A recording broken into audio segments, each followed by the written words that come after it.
নমস্কার দাদা, আপনাদের এই ক্যাটারিং সার্ভিস আছে সেটা তো আমরা জানি, কিন্তু এই রেস্টুরেন্ট শুরু করার প্ল্যানটা কি করে আসলো? নমস্কার, আমি অভিষেক। আমাদের বেসিক্যালি প্ল্যান এসেছিল আমার মিসেসের মাথায়। আমরা প্রথমে আপনার করতাম, আমরা হোম কিচেন থেকে স্ন্যাক্সটা আমরা ডেলিভারি করতাম। আমার মিসেসই করতেন রান্না।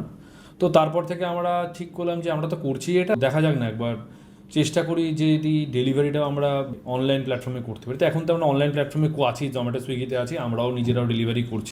আর আমাদের এখন পার্মানেন্ট স্টাফও থাকছেন রান্নার জন্য। রেস্টুরেন্টটা মূলত সেই থেকেই আমাদের প্ল্যান ছিল। তো এখন আমরা একটা ছোট জায়গা নেওয়া হয়েছে, খুবই ছোট, 12 সিটার। অবশ্যই এসি আছে, কোনো আপনাদের অসুবিধা হবে না আশা করছি খেতে এলে।